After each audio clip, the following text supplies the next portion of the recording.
ப. சிதம்பரம் என்ன பண்ணோம்னா தொலைபேசி எடுக்கணும், சரியானே? தொலைபேசி எடுத்து கான்டாக்ட் லிஸ்ட் போய் எம்.கே. ஸ்டாலின் அப்படின்னு சொல்லாய் எம்.கே. ஸ்டாலின் அவருக்கு ப. சிதம்பரம் ஒரு போன் போடணும். அண்ணே, திமுக தேர்தல் அறிக்கையில பெட்ரோல் டீசல் விலை 5 ரூபா 4 ரூபான்னு குறைக்கிறேன்னு சொல்லியிருந்தீங்களா? அண்ணே, இந்த எல்பிஜி சிலிண்டர் விலை 100 ரூபா குறைக்கிறேன்னு சொன்னீங்களா அப்படின்னு சிதம்பரம் அவர் தொலைபேசி மூலமாக ஸ்டாலின் அவருக்கு போன் போட்டு சொல்லணும். அப்படி சொன்னா அவர் நல்ல அரசியல்வாதி. ஒரு கட்சி இங்கே தேர்தல் வாக்குறுதியாக பெட்ரோல் டீசல் விலை 5 ரூபா 4 ரூபா குறைக்கிறேன்னு சொல்லிட்டு குறைக்கல, எல்பிஜி சப்சிடி 100 ரூபா கொடுப்போம்னு சொல்லிட்டு கொடுக்கல. எனக்கு இந்தியாவுடைய முன்னாள் நிதியமைச்சர் ப. சிதம்பரம் அவர்கள் பேசுற பேச்ச பாரு. கனிமொழி அக்கா இன்னும் ஒரு படி மேல போயிட்டாங்க. உமன் அப்பீஸ்மெண்ட் அப்படிங்கிறாங்க. பெண்களை எல்லாம் அப்பீஸ் செய்வதற்காக பிரதமர் அவர்கள் இருக்கிறாங்க. இவர்களுடைய தேர்தல் அறிக்கையை ஒழுக்கமா அவங்க படிச்சிருந்தாங்கன்னா ஏன் தமிழகம் இன்னைக்கு இந்த நிலைமையில் இருக்குமாண்ணா?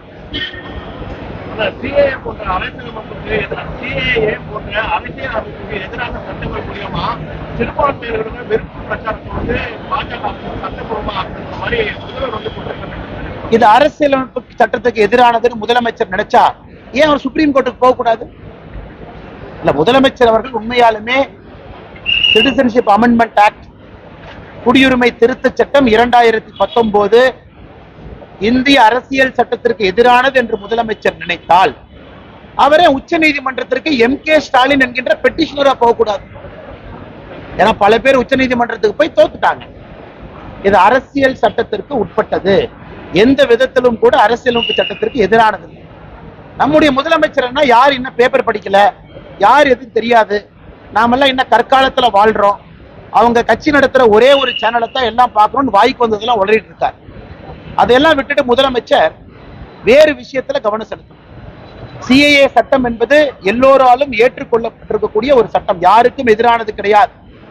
குறிப்பாக 2014 பத்தி நிறைய பேசியாச்சுனே, அது முதலமைச்சருக்கு அந்த அளவுக்கு இவர் சிஏஏ சட்டத்தை விடமாட்டேன் அந்த அளவுக்கு பேசக்கூடிய முதலமைச்சர் என்ன பதில் சொல்லுவீங்க?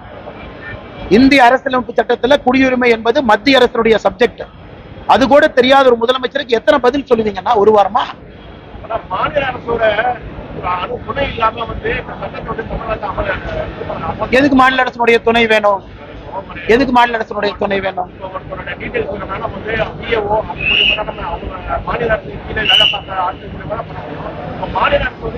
அப்படின்னு யாரு சொன்னாங்க? மத்திய அரசு டைரக்டர் ஒரு போர்ட்டல் ஆரம்பிச்சு போஸ்டல் டிபார்ட்மெண்ட் தான் ஏஜென்சி, தெரியுமானே? சிஏஏ சட்டத்தை படிச்சீங்களா நீங்க?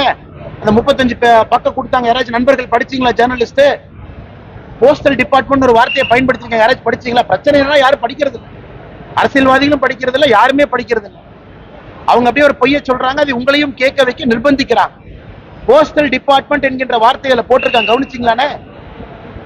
திரும்ப திரும்ப கிளிப்பிள்ளை மாதிரி சொல்றேன். இந்த மாநிலத்துல அரசியல்வாதிகள் ஆளுகின்ற முதலமைச்சர் தயவு செஞ்சு மத்திய அரசு கொண்டு வந்திருக்கக்கூடிய சிஏஏ சட்டத்தை படிங்க. 35 பக்கம் உள்துறை அமைச்சரை வெளியிட்டிருக்கக்கூடிய அந்த ஸ்டாண்டிங் ஆர்டரை படிங்க. மாநில அரசுக்கு எங்க இதுல சம்பந்தம் இருக்கு? எதுவுமே படிக்கிறதுல, யாராவது துண்டு சீட்ல எழுதி கொடுக்குறாங்க முதலமைச்சருக்கு, அதையும் திறந்து படிச்சிட்டு இருக்காரு. போஸ்டல் டிபார்ட்மெண்ட்டுக்கு அதில் நம்ம ரைட்ஸ் கொடுத்திருக்கோமா இல்லையா? போர்ட்டல் எப்படி ஓபன் பண்ணிருக்கோம்? போர்ட்டல் ஆன்லைனா ஆஃப்லைனா? எதுவுமே தெரியாம உங்க பாட்டு பேசினா எப்படி பதில் சொல்றேன்? மத்திய அரசுக்கு 100% அமல்படுத்துவதற்கான தகுதியும் ரைட்ஸ் இருக்கு. மாநில அரசுக்கு 0.001% கூட இதுல ஒண்ணுமே கிடையாது. யாருன்னு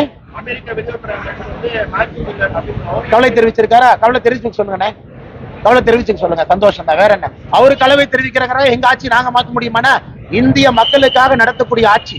அமெரிக்காக்காரன், வெள்ளக்காரன், இங்கிலாந்துக்காரன், ஜெர்மன்காரன் இத்தனை காலமா அவன் தீர்மானிச்சா இந்தியா எப்படி நடத்தப்பட வேண்டும் என்று. இப்ப நாம் தீர்மானிப்போம் இந்த நாடு எப்படி இருக்கணும். அமெரிக்காக்காரன் கவலை தெரிவிச்சோம்னே நீ நாங்களும் போய் எங்கேயும் ரோட்ல படுத்து அழுவுமான? இந்திய மக்களுக்காக நடத்தப்படுகின்ற ஆட்சி. அப்ப இத்தனை காலமா காங்கிரஸ்காரன் அமெரிக்காக்காரனுக்கு ஆட்சி நடத்தினானா?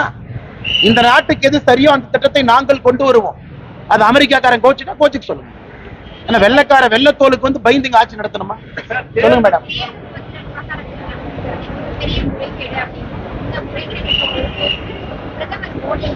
அப்படின்னு யார் சொன்னாங்க? யார் சொன்னாங்கன்னு கேட்டேன். யார் மேடம்? திருமாவளவனுக்கு ரைட் ஹேண்ட்ல ஆதவ அர்ஜுன் ஒருத்தர் சுத்திட்டு இருப்பாரு. அவர் பேர் ஆதவ அர்ஜுன்.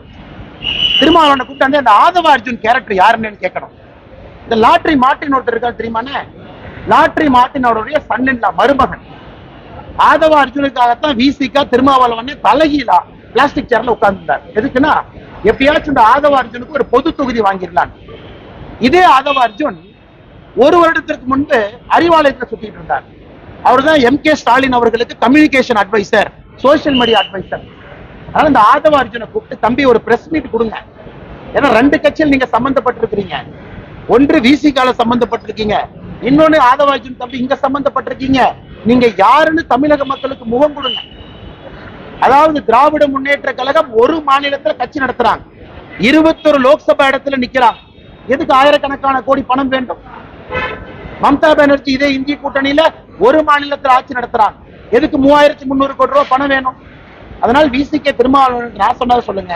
ஆனா இந்த ஆதவ அர்ஜுன் யாரும் உங்க பாக்கெட்ல இருக்காராமா, எடுத்து வெளியிட சொன்னாரு. மார்ட்டின் அவருடைய மருமகனாமா, அவரு மூலமா தான் உங்களுக்கும் திமுகவினுடைய 90% பணம் யார் மூலமா வந்திருக்குன்னு கேளுங்க. விசிகேக்கு யார் பணம் கொடுத்தான்னு கேளுங்க. திருச்சி மாநாடு விசிகேக்கு யார் ஸ்பான்சர்னு கேளுங்க.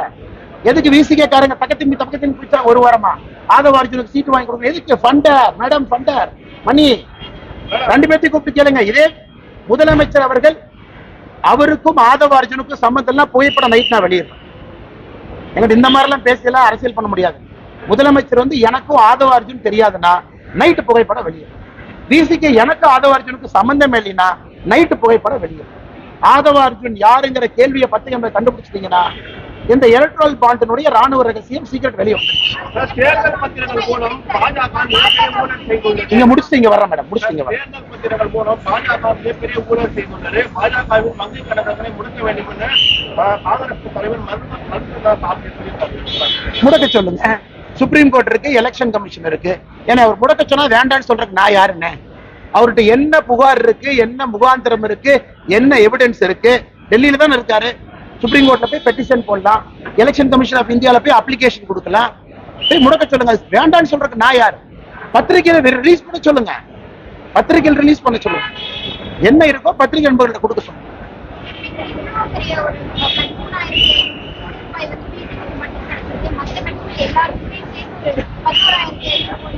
இவர் எனக்கு 100 ரூபாய் கொடுக்கிறாரு. இவர் கழுத்துல நான் கத்தி வச்சு, அண்ணே நீ 100 ரூபாய் கொடுத்தா தப்புன்னு, அதுல 20 ரூபாய் டிஎம்கே கொடுங்க, 20 ரூபாய் ஏடிஎம்கே கொடுங்க, இது கம்யூனிஸ்ட் நாடு, 20 ரூபாய் விசிகே கொடுங்க, எல்லாருக்கும் கொடுத்துட்டு மிச்சம் இருக்கிற 20 ரூபாய் எனக்கு கொடுங்க நான் சொல்லுவேன்னு நினைச்சீங்களா? இவர் வந்து எனக்கு 100 ரூபாய் கொடுக்கும் பொழுது நான் அதை வாங்குகின்றேன். அவருக்கு என்னை பிடித்திருக்கிறது, என் கட்சியை பிடித்திருக்கிறது, மோடியை பிடித்திருக்கிறது. அது ஏன் நீங்க வேண்டாங்கிறீங்க? அட்டாச் போய் கழுத்துல கத்தி வச்சு திமுக போற 100 ரூபாய் போகாதுன்னு நான் சொன்னாங்களா? பாரதிய ஜனதா கட்சிக்கு எலக்ட்ரல் பாண்ட்ல பணம் வந்திருக்குன்னா பாரதிய ஜனதா கட்சியை மக்கள் விரும்புறாங்க, பாரதிய ஜனதா கட்சி கொடுக்கறாங்க. பாரதிய ஜனதா கட்சி ஒளிவு மரம் இல்லாம ஆட்சி நடத்தணும். இதே கேள்வியை நீங்க திமுக ஸ்டாலினை போய், அண்ணே நிக்கிறதே 21 சீட்டு, அது நம்ம பார்டர்ல constituency Gummidipoondi constituency number 1 Gummidipoondi தாரி கட்சி இல்ல, எதுக்கியா 1000 கோடி நீங்க கேட்கணும்? ஆட்சிக்கு வந்த பிறகு 460 கோடி ரூபாய் எலக்ட்ரல் பாண்ட்ல வந்திருக்கு, எதுக்குன்னு கேட்கணும். யாரு கொடுத்தாலும் டிஸ்போஸ் பண்ண சொல்லுங்க. மம்தா பானர்ஜி 3000 கோடி ஒரு மாநிலத்தில் ஒரு சாதாரண கட்சி கேட்கணும். இதுதான் கேள்வியோ தவிர, அண்ணே பிஜேபி மேல காங்கிரஸ் கட்சி சொல்லுதா, சொல்லிக்கங்க, எலெக்ஷன் கமிஷன்ல கொடுங்க, சுப்ரீம் கோர்ட்ல அதே நீதிபதி கிட்ட போங்க, வேண்டான்னு சொல்றோமா?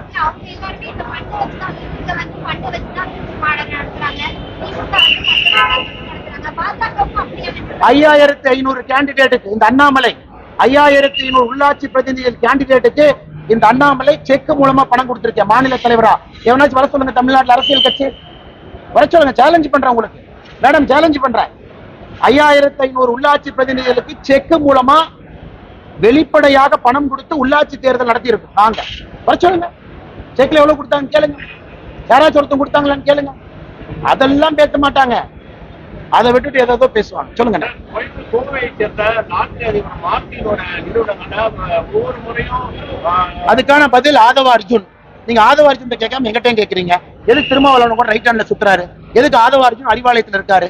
எதுக்கு ஆதவ அர்ஜுன் முதலமைச்சர் மு க ஸ்டாலினுக்கு சோசியல் மீடியா அட்வைசரா இருக்காரு?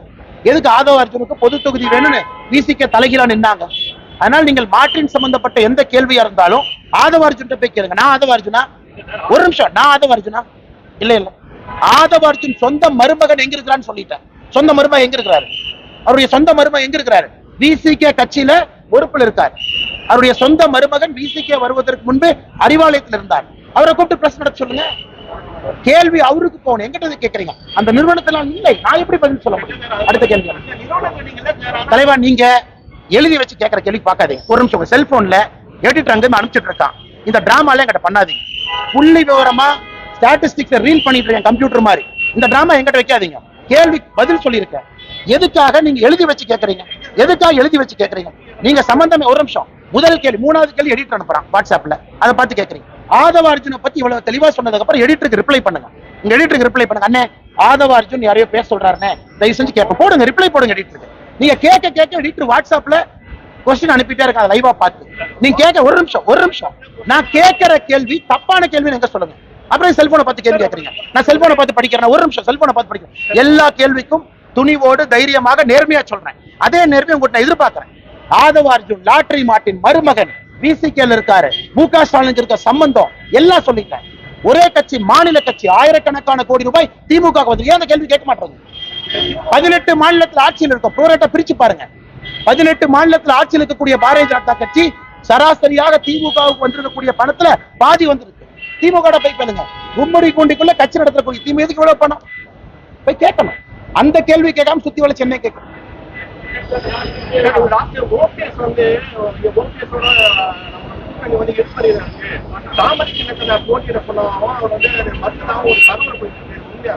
எது உங்களுக்கு உண்மை பொய்யும் நான் சொல்லணும்? கட்சி நீங்க நடத்துறீங்களா?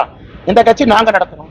எங்க வேட்பாளர், நாங்க அரசியல் கட்சி, நாங்க முடிவு பண்றோம். கூட்டணி கட்சி வர்றாங்க, எங்களுக்குள்ள பேசுறோம். உங்களுக்கு எதுக்கு இதெல்லாம் சொல்லணும்? நீங்க அரசியல் கட்சி ஆரம்பிக்கிறீங்களா?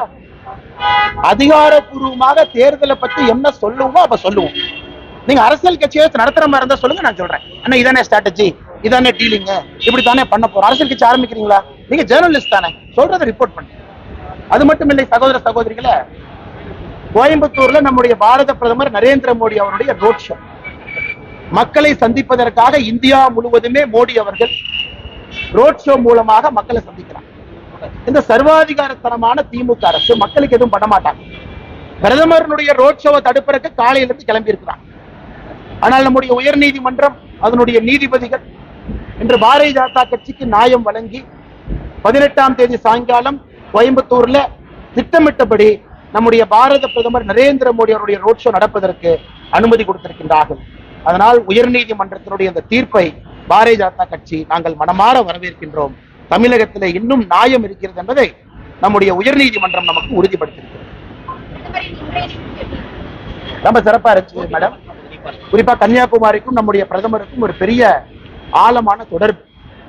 1991 டிசம்பர் 11ஆம் தேதி ஆரம்பித்த ஏக்தா யாத்திரை என்ற தொடர்பு இன்னும் பெரிய தொடர்பாக நீண்டு கொண்டிருக்கிறது. பிரதமரை பொறுத்தவரை தமிழ்நாட்டினுடைய மண்ணின் மைந்தன், மக்களுக்காக அவ்வளவு செய்யறாங்க. கன்னியாகுமரியின் மீது தனியாக அவருக்கு ஒரு காதல். மிகுந்த உற்சாகமாக எழுச்சியாக கன்னியாகுமரியிலே நம்முடைய பிரதமர் மோடி அவருடைய நிகழ்ச்சி என்று நடைபெற்றது. உறுதியாக கன்னியாகுமரியிலே தாமரை மலரும், தமிழகத்தில் வேறு பகுதியில மலர்வதை போல.